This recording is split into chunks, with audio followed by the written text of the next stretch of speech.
All right, everybody. Welcome to another episode of Psycho's Platter.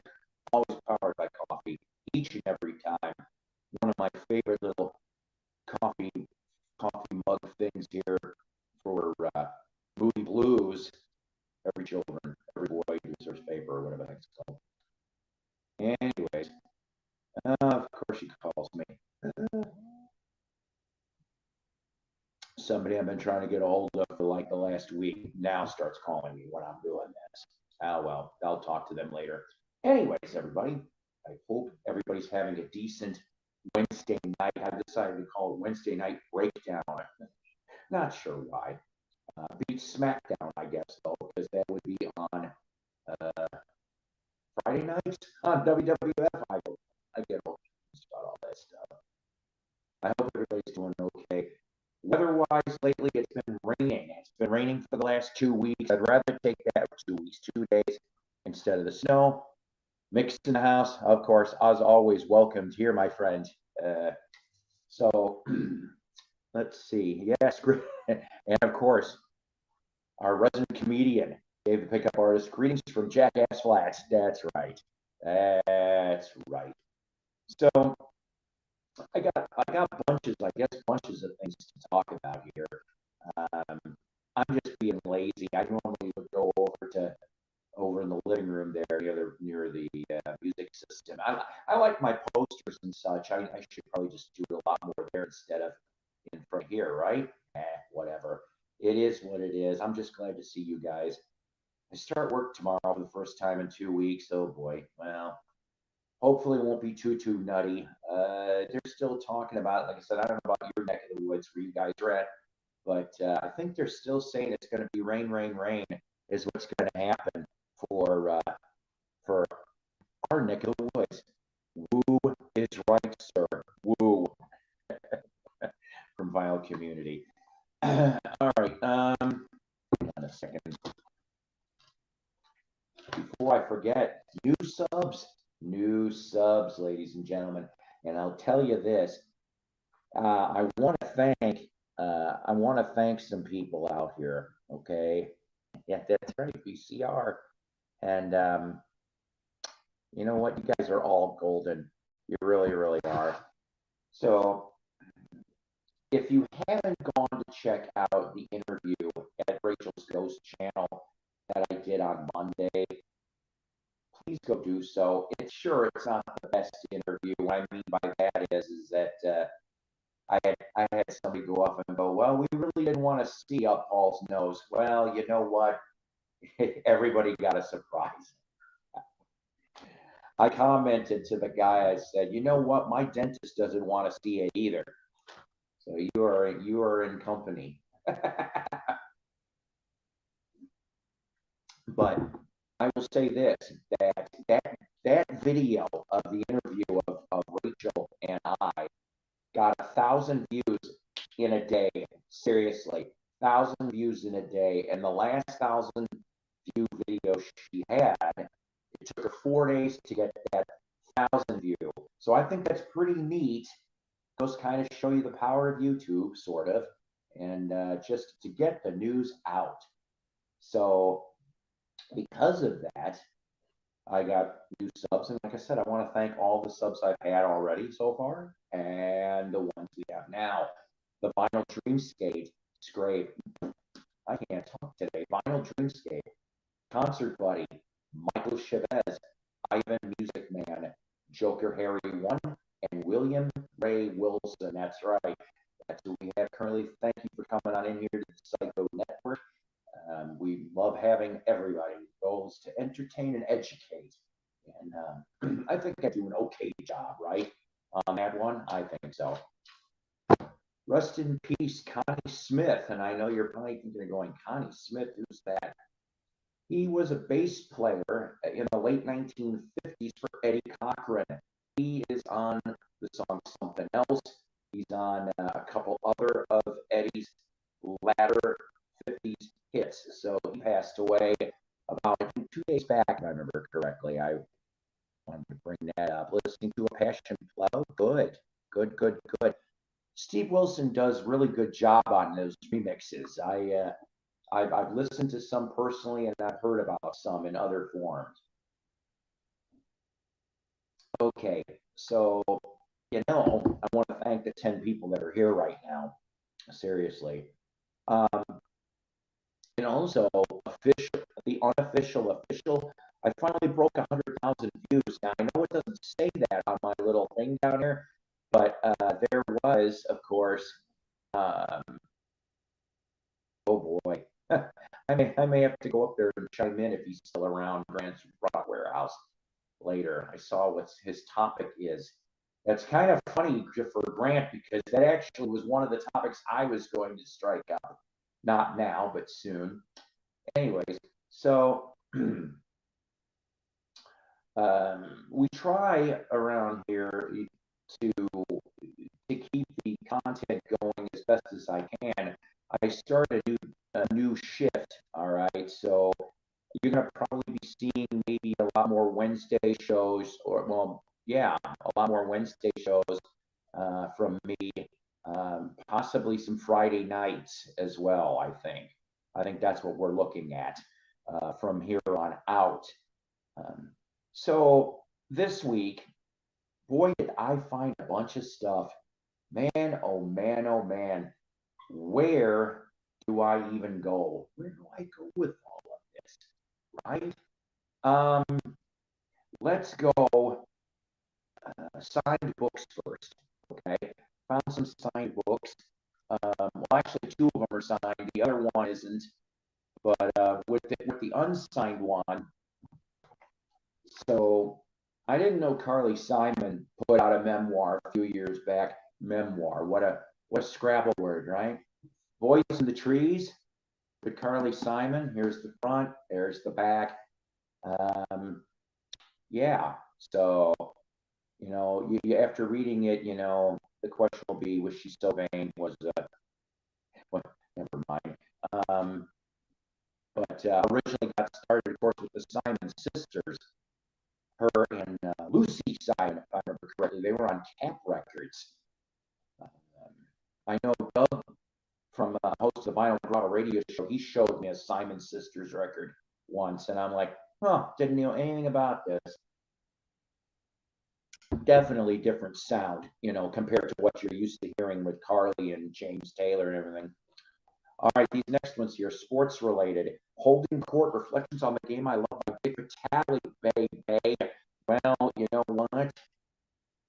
That's exactly what he said when he autographed it. So this is actually the second or third signed Dick Vitale I've come across. And I know exactly who this is going to go to. I've got a friend of mine back up in Illinois who's actually looking for a signed Vitale. I'm like, well, there you are. And then if you're a Kansas City Royals fan, this next one, Safe at Home, Willie Mae Aikens, number 24. That's right, signed also. So really nice to have those. That one there will probably ending up with my friend David as well. Probably end up doing for that. Let's see.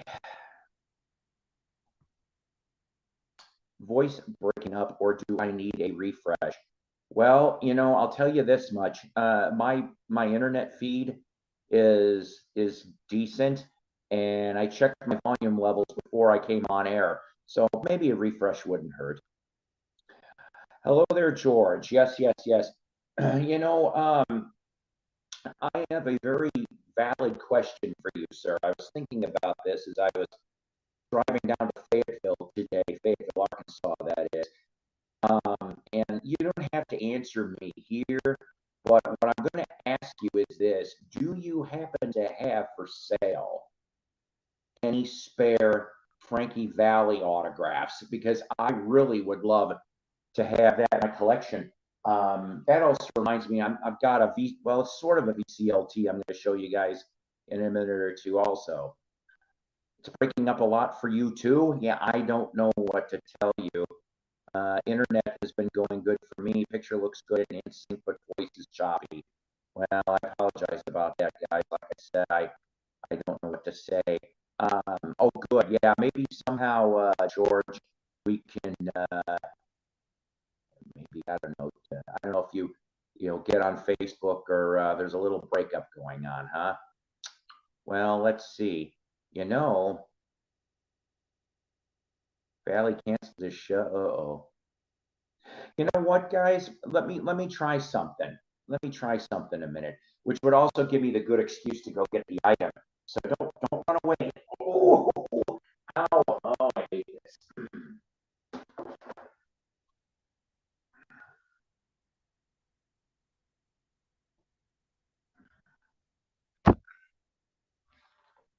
All right. Let me see if this is going to work. I mean, I didn't have any problems in the last broadcast that I did. There wasn't any sound issues, but let's see if this will help the cause.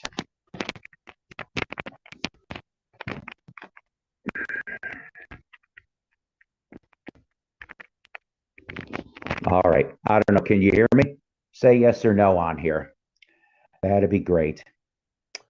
So let's see.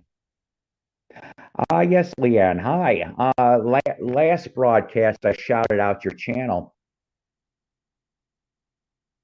Sounds better already? Okay, good. You're a little scratchy. Everything else is cool. I have a few, and I'll be more than happy to send you one as a gift and a guaranteed off thing. You know, George, that would be way too kind. You wouldn't have to go through all that trouble. But somehow, George, let's see. Um, Send me a private message if you can on either Psycho's Platters on Facebook or I'm also under Paul P's. That's not a secret. Okay, we'll just go that way. I don't know why it would be, yeah, I don't know why it'd be scratchy, but I'm sorry. Good. We'll just go this way with this, I guess, right? All right. So, excuse me a second. All right. Good. Okay, thanks, Leanne. So, I ended up getting a VCLT sort of. What I mean by that is they sort of are attached to the vinyl community, but not. And so I thought this was really really cool. Out of all honesty, all right. I brought up in a Kiss podcast on Facebook called Three Sides of the Coin. Excellent place, by the way. Excellent place. Ah, okay. Well, it can't. So help me. I don't know. Trying to do the best I can. I'll tell you, all things considered. Hello there, now spinning. How's it going? Well, yeah, like I said, I don't understand why the heck it's. I've only had this tablet for a week, so I don't know. I'm hoping, out of all honesty, when I get my son's laptop, which is not even 2 years old, we're going to go back to doing a laptop bit. But this will hold me over until I can get something else. So, anyways, I didn't expect to get this because I went and commented in that KISS forum that we were talking about the Vinnie Vincent debacle that happened recently, which, if you don't know what I'm talking about, I mentioned about it in the last episode of Psychos, okay? And so I did not expect to end up with this. This is an 8x10. So if you remember ever seeing Nightmare on Elm Street 4, The Dream Master, the Vinnie Vincent Invasion did the song called Love Kills, was the single on this. And I was kindly sent a signed 8x10 with JSA certification and sticker. And I think it's just wonderful, to tell you the honest truth. I thank this guy profusely for helping to help me with my KISS autograph collection, because I've got the original Fearsome Foursome on separate items. I've got, well, Vinny's now. I've got Eric Singer and Tommy Thayer and Bruce Kulick and Bob Kulick. The only ones that, and I screwed up on this when I said this, I forgot about Mark St. John, but Mark St. John and Eric Carr are the only ones I'm missing. Of course, they passed away, but hopefully, maybe in different places I can find. Yeah, definitely, definitely, indeed.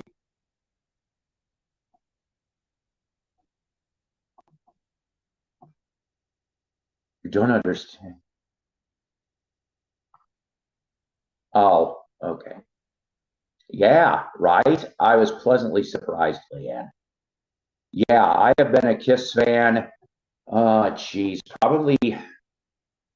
I'm trying to think. Either it was I saw them on the Mike Douglas show, or it was definitely the Paul Lynn Halloween special back in 75, 76. And I've been a Kiss fan since. So, um, of course, I don't really like how they're milking everything. I mean, part of it, of course, was to the COVID nonsense. But now that you're looking at this year, I think it's later in the year is when that final show is going to happen. So it is what it is. Let's see here. So what other stuff? Oh yeah. So I ended up going to a antique mall earlier in the week and found a handful of very cool finds, at least in my opinion. Here's another sports related thing, all right, from that. So this one here, this is a program from the 1985 Harlem Globetrotters. Cool little cards here on the back. So everything was 50% off. So I only paid $250 for this. But I was looking at this thing, I get to the middle of it, and it's autographed by several of the Globetrotters. And I think it's really, really cool because there is definitely there's some classic people. Let's see, one, two, three, four. Yeah. So to get 4 autographs on this thing, it only cost me $250. Cannot shake a stick at that. I know somebody that would dig this very much. All right. Picked up some CDs while I was at it. My uncle loved Kiss. Oh my God, being a kid and seeing Beth on TV, and of course, Wendy O. Williams from the Plasmatics. I was like, oh my God. I'll tell you something about that, Leanne. Seeing Wendy O. Williams, the first time I ever saw the Plasmatics was the Fridays TV show live. I saw it live, and I was like, wow. They did Butcher Baby, and they did another track, and she had that shotgun hiding behind the cabinet and started shooting out the light draws. I'm going, and all that feedback, and I was just like, my mouth dropped. I'm like, oh my God, just totally awesome on that one. And I ended up, digging the Plasmatics for a handful of years that they were around. I only have one album of theirs, but my friend Scott back up in Illinois, he's a huge Plasmatics fan. He ended up getting a signed album, and it turned out that the source for the signed album was the night that when he got arrested in Milwaukee, Wisconsin, that incident. That was when that whole band signed album happened. And I was just like, wow, that you got that from that incident.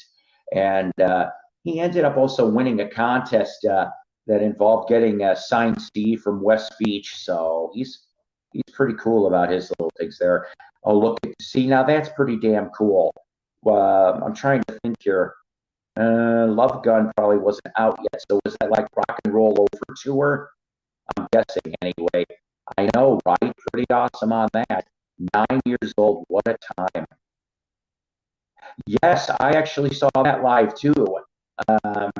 I'm trying to remember. Besides Elephant Talk, there was another track they did, and I saw that live, and I'm still going, huh, and like, okay, so I can dig Crimson from like Court of the Crimson King all the way to the early 80s stuff. We're talking what, Fripp, Tony Levin, Bill Bruford, those days, right? But from the 90s on, I don't like it. I don't like 90s on with Crimson. I like the sound is just, it's too much. I can't deal with it. Fripp's a genius, but still. Oh yeah, okay, Rockets. If I remember right, two members of the Rockets used to be in Mitch Ryder and the Detroit Wheels. I want to say Johnny Vanacek and somebody else. Okay, good. Yeah, yeah, that's it. I like that stuff. I can deal with that. Three of a perfect pair, discipline, and there was another album that's escaping me. All right, so let's see. Um, Ended up getting a couple cheap CDs. I got on Volt Records the definite, the deepest soul of Otis Redding. Yeah, not too shabby, not too shabby. 50 cents for this one. Actually, I take that back. They were a quarter because they had 50% off that day. And then I did not know that J.J. Cale and Eric Clapton cut an album. I'm guessing it's called Escadando. And I found that too for a quarter. So I couldn't screw that up, right? Both in great shape. There. And then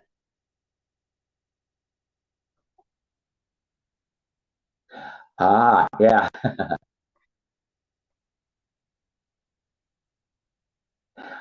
I bet you that was a tour. Seriously, Crimson opening for Tool. I almost would have wanted to fly on the wall that night, just at one of those gigs. All right, so let's see. I ended up also finding this, and I know you're probably sitting there going, "Well, what is this?" These were all stapled together, the bag. So I asked at the counter if we could open it because I wanted to see what this was all about. Now, some people have taken a peeky at these things, but the best guess I have for you is this. Um, they made these cards back in the late 50s, early 60s. All right. So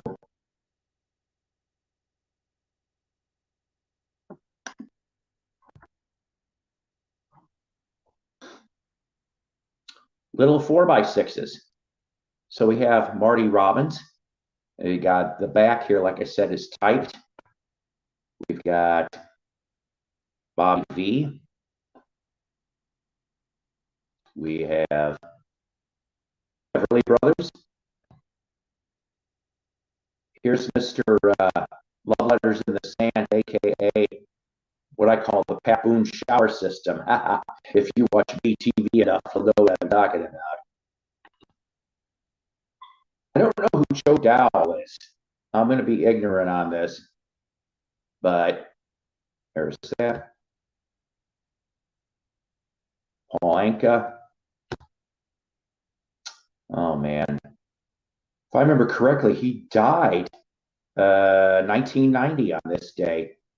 Del Shannon. Yeah.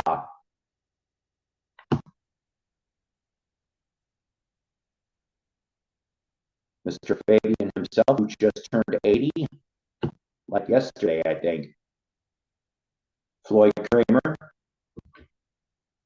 Yeah, I did get a couple different duplicates. I ended up with another Del Shannon, go figure. Here's a man I met.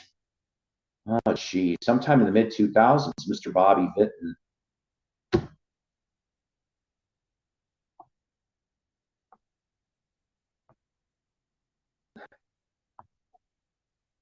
Okay.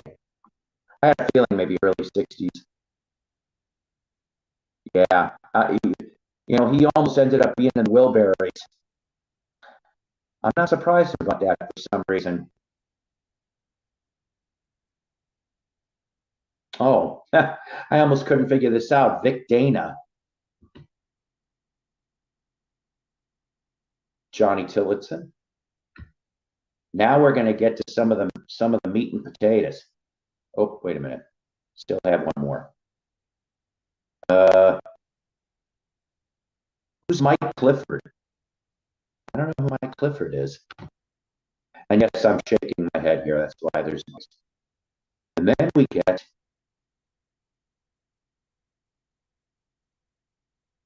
Mr. John Lennon. Oh, yes. And Mr. Saul McCartney. Saul McCartney. And what the hell? Sorry, hang on. Mr. George Harrison. No Ringo. No Ringo on here.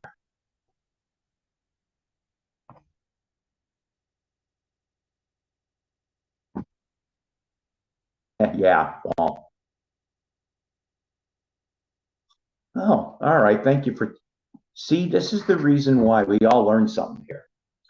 And then these cool shots.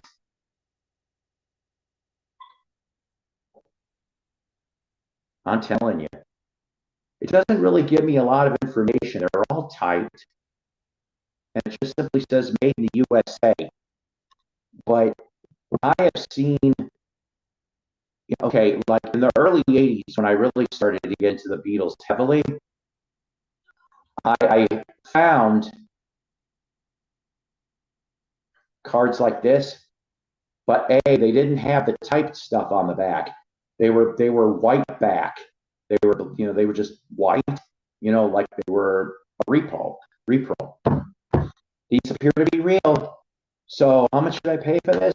$10 for that whole pile. $10, and they're in really good shape. No creases, no bends, no nothing.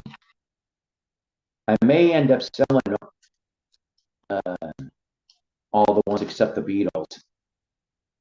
Although I really wish I had that Ringo card now. I guess I didn't like Ringo. I don't know what to tell you about that. Let's see here. Very cool. I'm gonna have to listen to that. Yeah, it's good old Zappa. You know what's really funny? My son John just started getting into Zappa. He's starting to learn that as well. Hello there, John. Good to see you. I also ended up getting a couple comics. Now, part of this place that I went to, it was dark in some of the spots. I had to use my cell phone flashlight just to move around a little bit because I guess it turned out that before the weekend happened, when the ice storm was really hitting and such, that somebody happened to go in there and they were in the back and they said, "Hey, we smell something burning."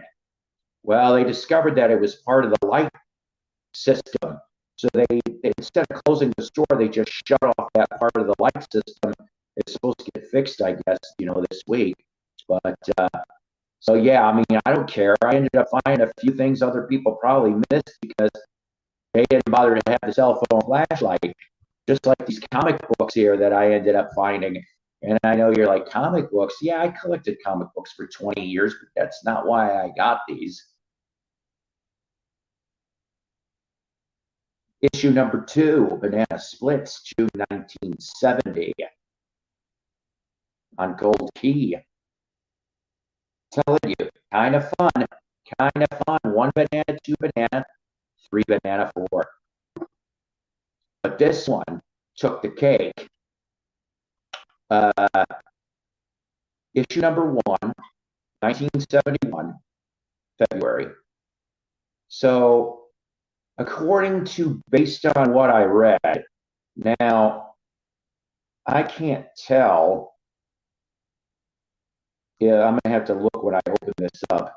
It may not be mint, but I bet you it's at least in VF. On Charlton, David Cassidy, issue 1. That's right. It says that it goes for roughly $80 to $100 in just about this condition. So yeah, I'll probably end up selling these after I read them, but still very cool. I only paid $3 each. That's right. And on the back of this one is the greatest offer ever. He wanted you right now to become a member of the Partridge Family Fan Club. So I know you're saying to yourself, and even if you didn't, it says, I want you, and it's not filled out, but it says, I want you to join our family. We'll have a real cool time together. So what do you get? Oh boy, what do you get for the Partridge Family Fan Club? How about a complete book, The Private Lives of the Partridge Family? I don't know if I want to know that, especially if it involves Danny. I hope Danny didn't get a transvestite early. Remember Bonaducci and Phoenix? Never mind. The Partridge mini poster. Yes, a Partridge mini poster. No, Monkeys Fan Club would be better. I would have joined that. A autographed portrait of each star, including the dog. Remember they had a dog? Everybody had a dog. Partridge stickers. Now, if I got these Partridge stickers, could I stick them on a pear tree? Autographed wallet-sized photos of every cool member. That's what it says. Cool. Carry these with you everywhere. Ah, Susan Day. Ah, Shirley Jones. See what I did there? If you see Grandma's Boy, you're going to know what I'm talking about. Her and Charlie Chaplin did something special. Go figure it out. Anyways, and then let's see, official family personally signed membership card. See, there you go. You can be a card-carrying member of the Partridge Family. I'm surprised Tim Allen is in here right now. Groovy stuff. That's what it says. Groovy stuff. And a the hell extra bonus special exciting all new. This is all capital letters. Extra bonus special exciting all new Hollywood star address list. See, you can go torture your favorite stars. Go hang in front of their gated communities. Don't wait. Join the Partridge Family today. Don't miss a minute of the fun. Go be on the inside of everything.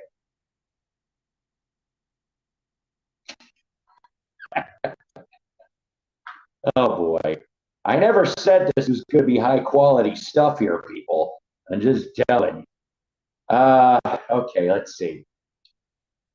There is some Goodwill LPs, but they're over on the other side of the room. I'm not going to go get those. I'll save those for the next broadcast. And then there was a bunch of 45s.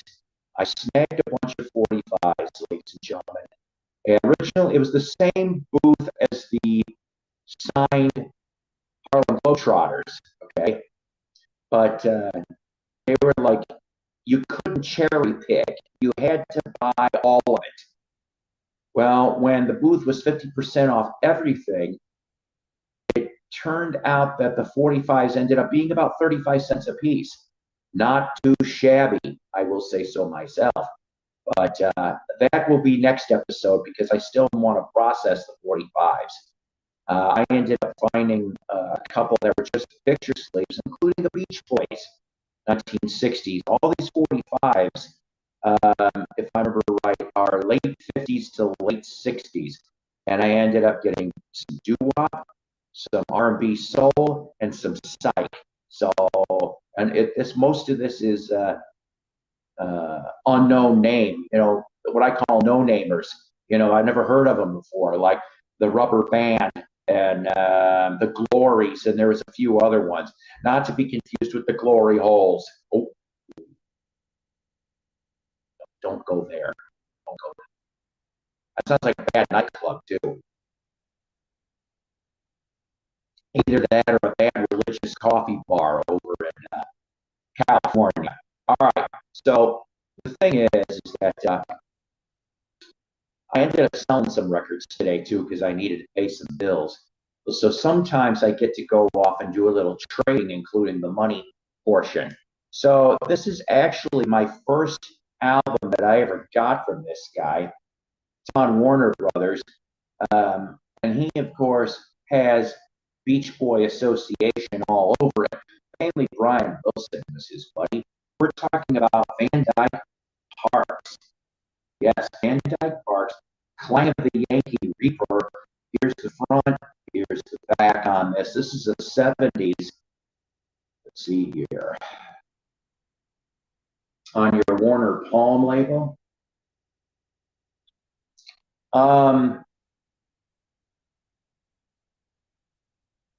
It does actually not tell me. Oh, wait a minute. Yes, it does. I am so sorry. Oh, okay. Jesse Ed Davis. Very popular guitar player in the 70s. Been with a lot of people. John Lennon, Eric Clapton. God knows how many other people. Of course, Jim Keltner, session drummer extraordinaire. Bobby Keys, who, of course, worked with the Stones. I even think he worked with Ringo at one point.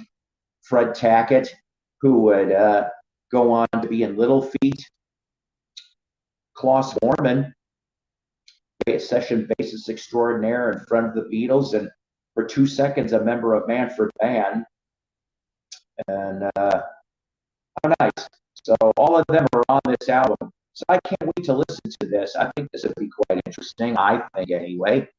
Yeah, I know, Paging Mason. Okay, so Van Dyke Parks. Then this other one has actually been on my want list. I have a very large, never-ending want list, ladies and gentlemen. Never-ending. But everybody knows how much I love the Yardbirds. I mean, the Monkees are my favorite. Beatles are my favorite. Yardbirds is in my top 5. All right. So I've been looking for a copy of this album. And usually this sucker is really high dollar. It's either way out of my price range, or I have found some used copies in the wild that they just seem stomped on by an elephant. But today, that's not what happened. From 1975 on A&M Records, Armageddon. That's right. I have been looking for this thing for quite a while. And you're talking about a super group here, pretty much at Swords. Here's your beautiful A&M label. Is Paul in a helicopter? Well, no, but I could be.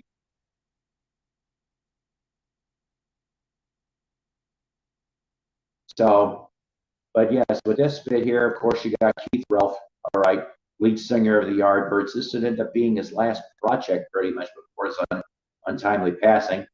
You got Martin Pugh, and then you've got Louis Serrano and Bobby Caldwell, of course, who, let's see, Louis, if I remember correctly, was in Steamhammer, and Bobby Caldwell, he was with Captain Beyond. So you got all these guys in one little kit. So that I ended up getting as well. So fun stuff there, fun stuff.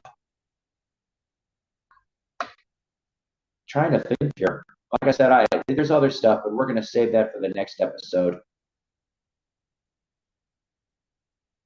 This wasn't going to be a very short one anyway, or not a very long one, excuse me. I'm kind of out of it today.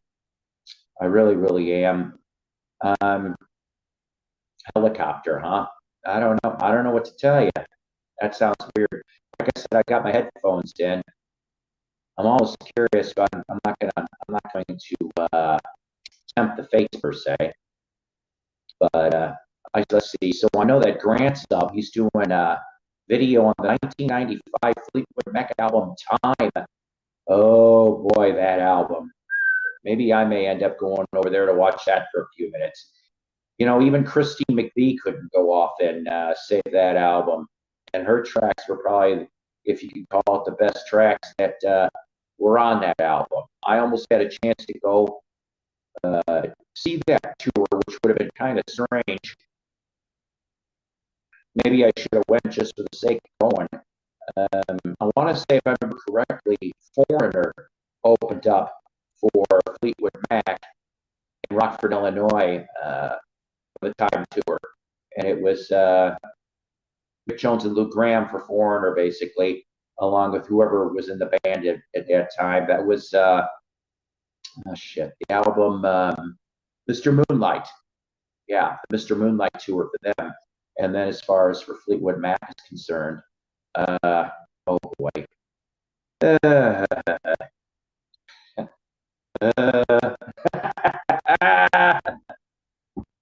I swear to God, I thought turkeys could fly.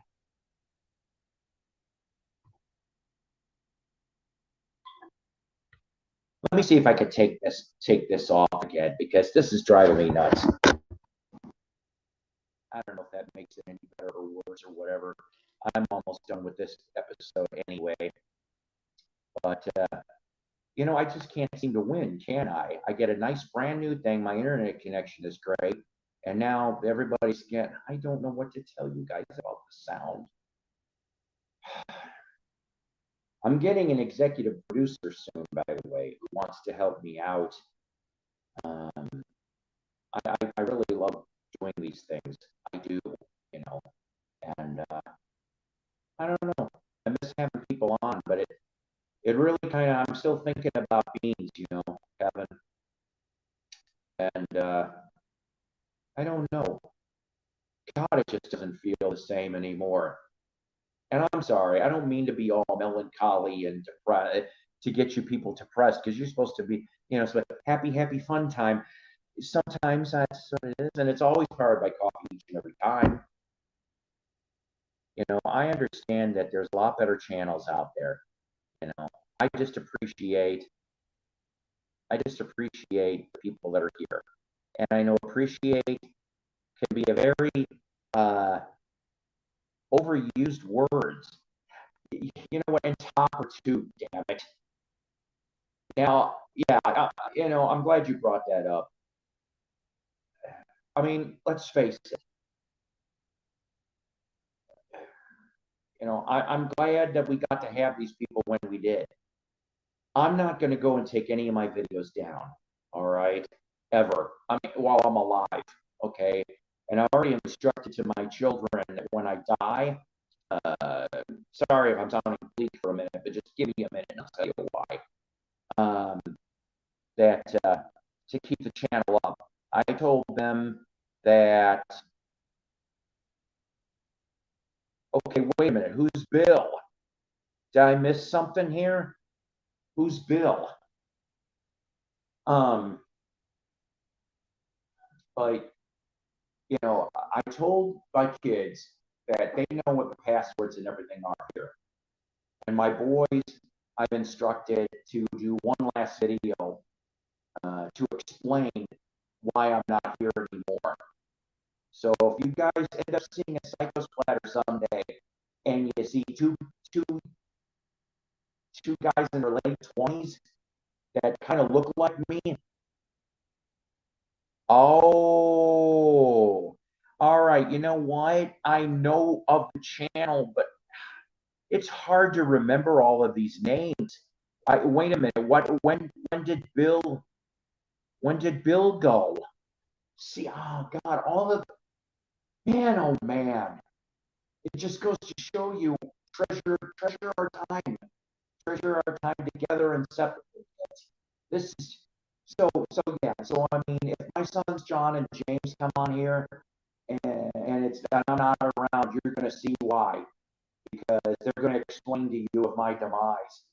But the funny part about it is, and I might have touched on this briefly, James doesn't care about my records, okay? John does though. So does my oldest son Mike. And so and Katie I know wants, like Katie wants the Beatle ones. I kind of I kind of promised the Beatles once to her. And John, like so much stuff. Like I said, he just got onto a Zappa. Now he's turning on to Frank Zappa, which is cool. He started out with some of the Mothers of Invention stuff, and he thinks he's a hell of a guitar player. And I'm like, oh yeah. I said he had other great guitar players too, though, like Steve Vai and his kid Dweezil's a really good one too. But like he's into Floyd, uh, Fleetwood Mac, Hall and Oates recently too. Zappa. I love how he's expanding. Now, don't get me wrong. His favorite band is Breaking Benjamin, but oh wow, August last year, I am so behind curve, and so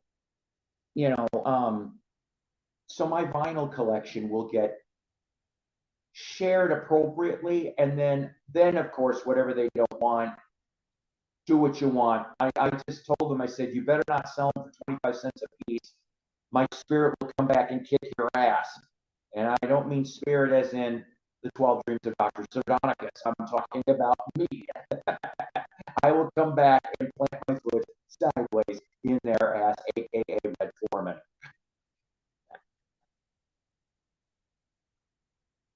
Now, Adrian Ballou, I know who that is.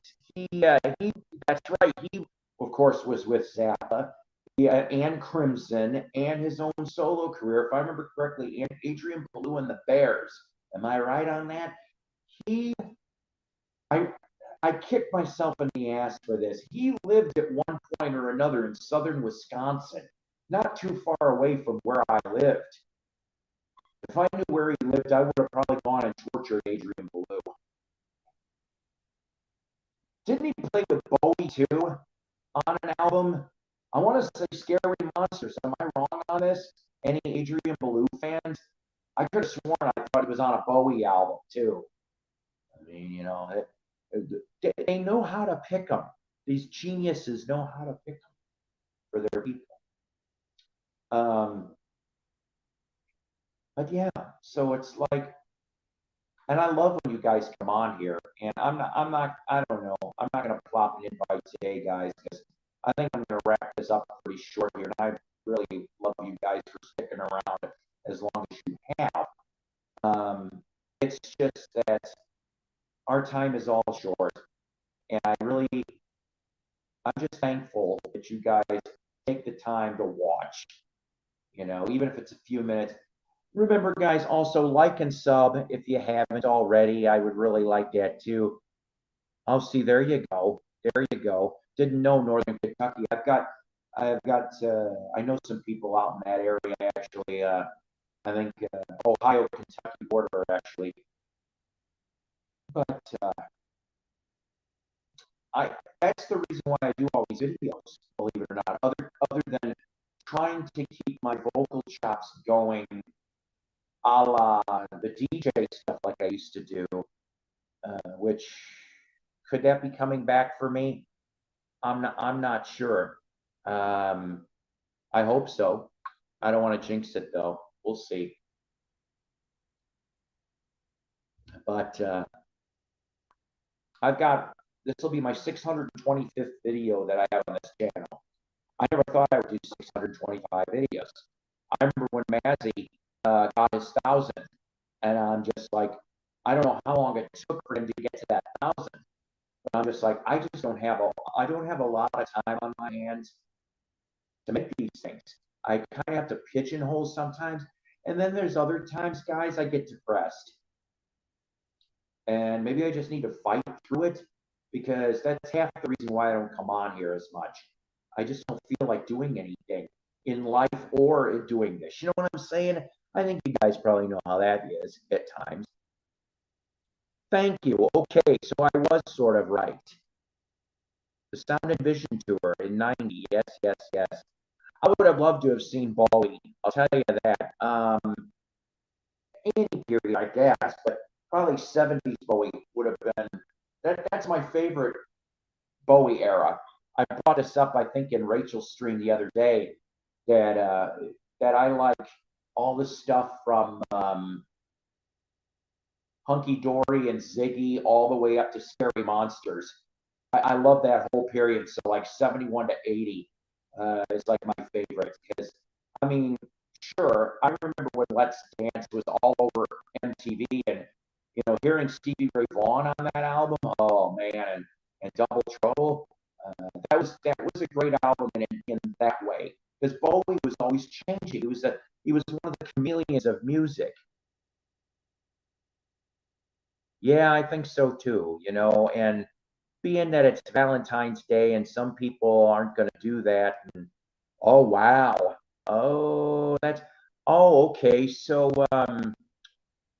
off the ground tour for 90, if I remember right. See, and that's the thing, Randy. And you do awesome videos. All you guys do. Randy, when you're with Aaron and I think what is it, Psyko? I think so. I could be wrong on that. But when you guys all get together and you take your turns at doing your music and stuff, or just chatting, I think that's awesome. I think it's really, really awesome.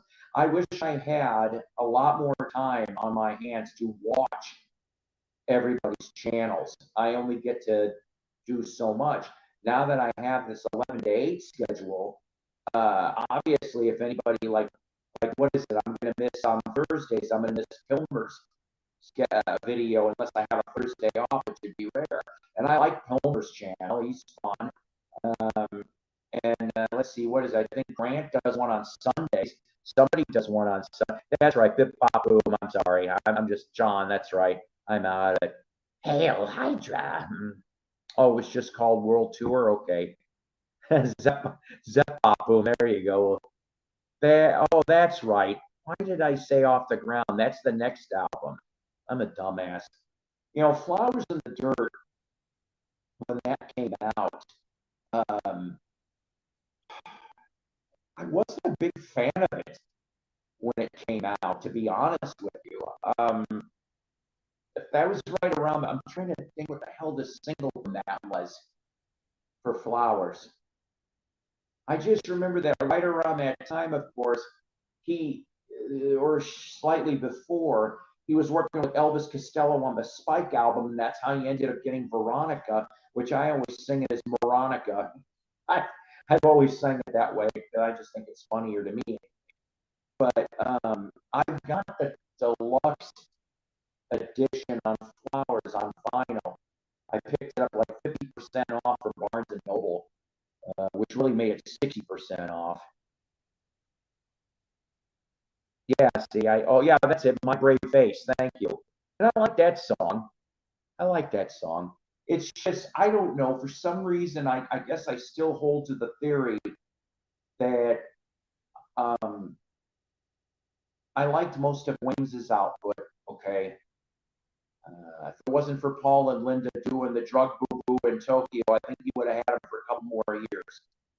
All right. I mean, I know that some of the sessions landed on Tug of War and Pipes of Peace, okay?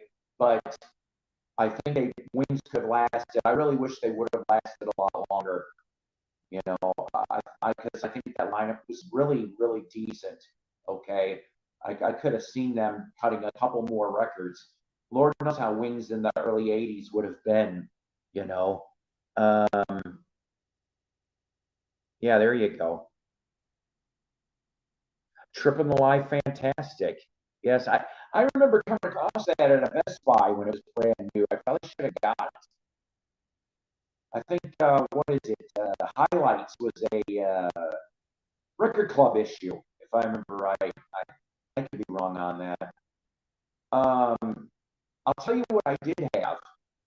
I did have, this was a few years ago, they had the top 10, I don't know if it was rarest Beatle records or rarest solo US Beatle records. So this story goes back about 10 years ago. Okay, I went into a Salvation Army as soon as it opened Saturday morning down in Fayetteville, Arkansas. I knew the people that worked behind the counter at that time. It's nice sometimes to get occasional ins. And something told me, I used to work overnights, something screamed at me to go down there because it was going to be a 20-25 minute drive. So I went and had some light breakfast after 7:30 and headed out over there to be there at 9 in the morning. And my regular, she goes, good thing you came in here when you did, Paul.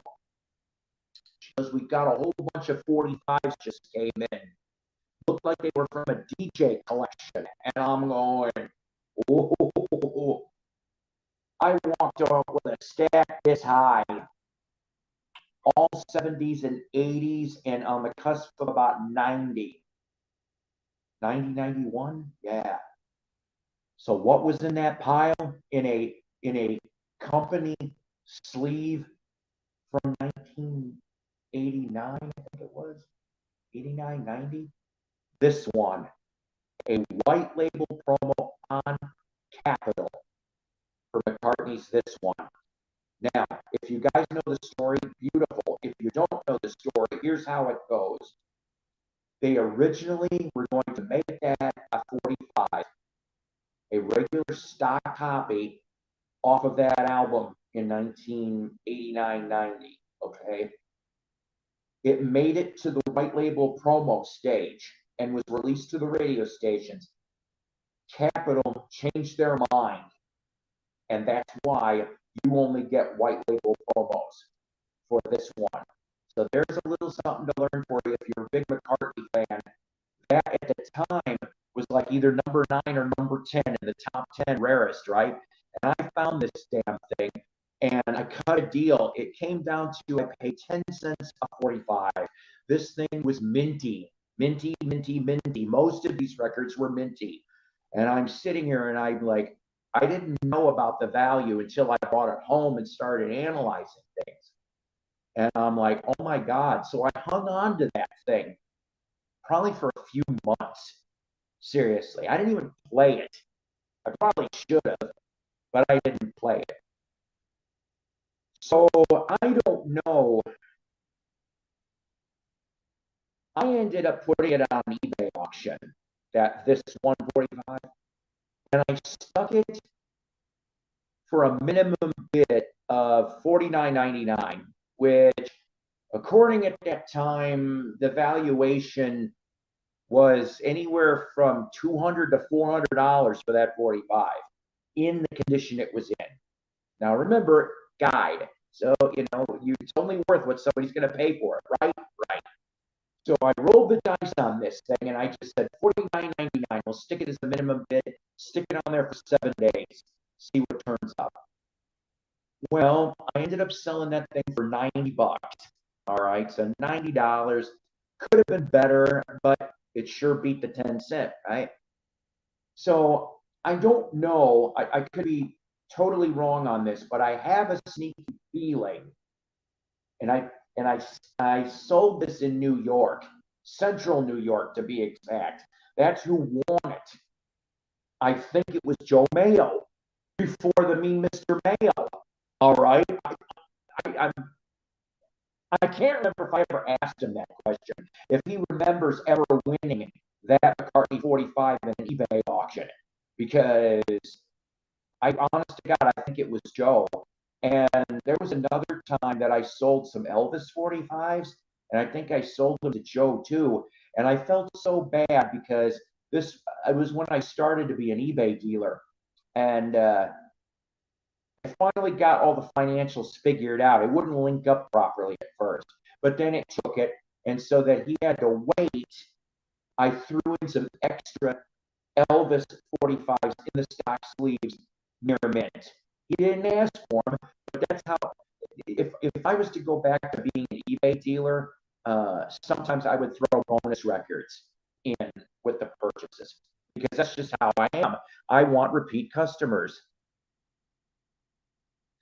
That's the thing. I don't know if I really don't know if Joe would remember this anymore, but for some reason I remember that the name seemed very unusual to me at that time. We're talking about best case scenario. I remember I lived in this particular apartment complex, so it was anywhere from 2008 to 2011. That's when I had that record and I sold it. So, but yeah, so at one point or another, I had one of the top 10 Beatle rare records of the United States, or solo, or whatever.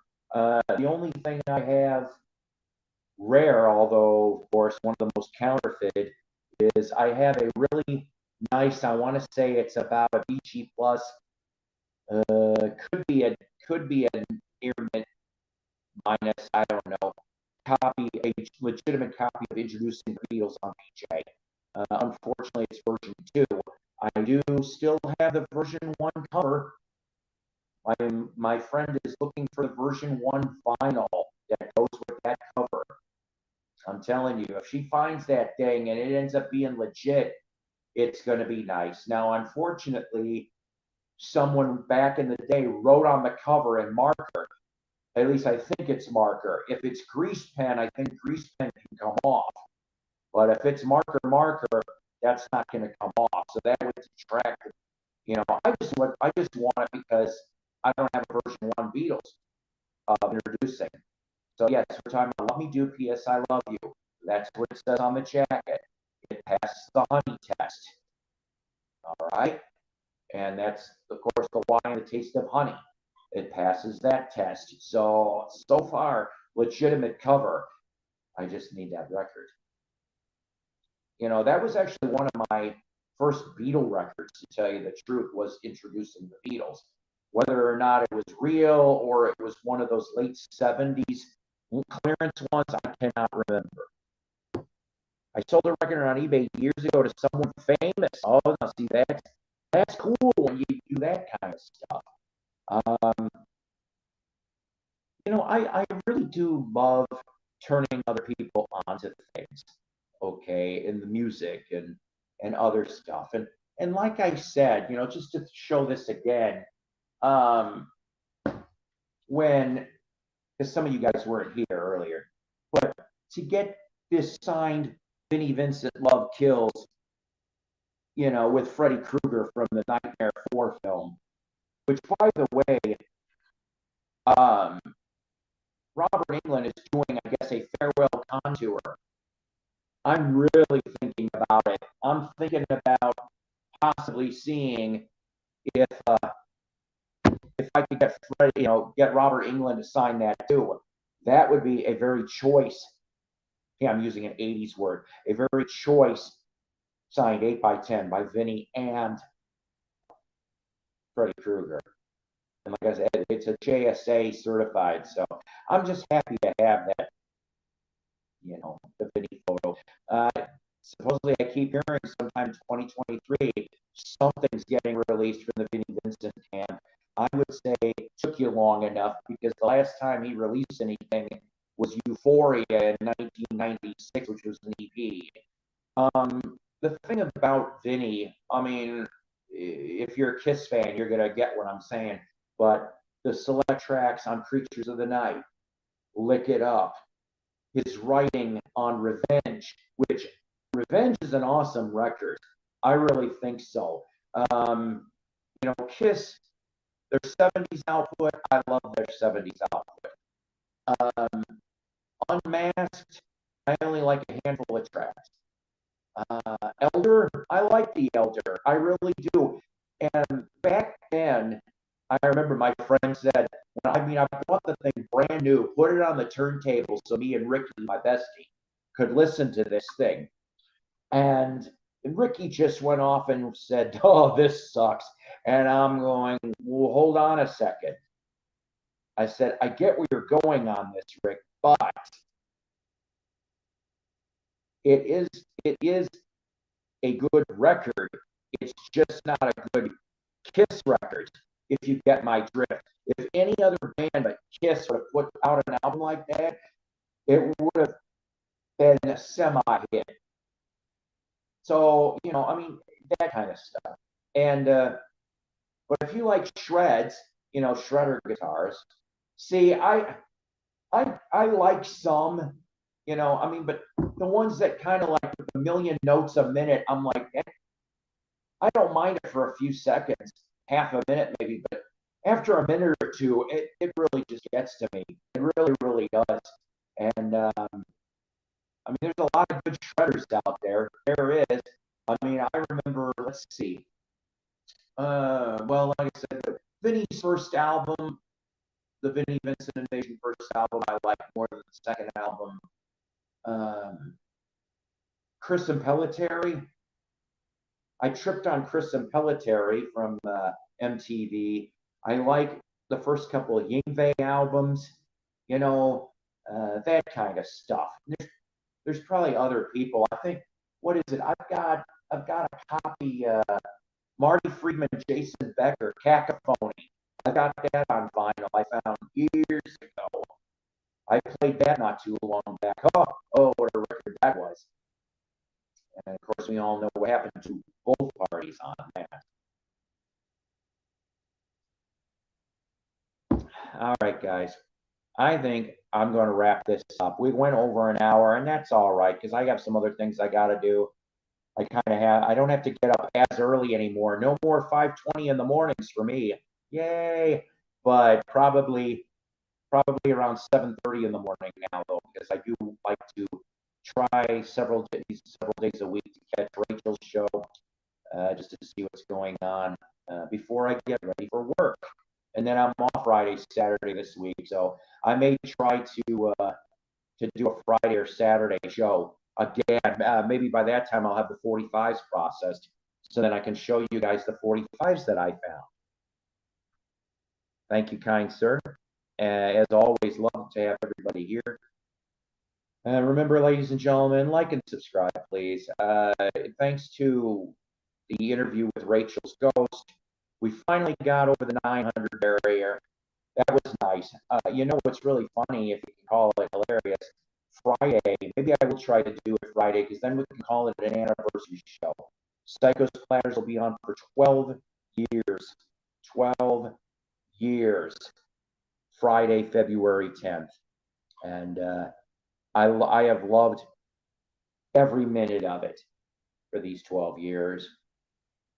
All right, guys, you know what? Be good to each other. Take care. Rock on. Remember, always powered by coffee each and every time.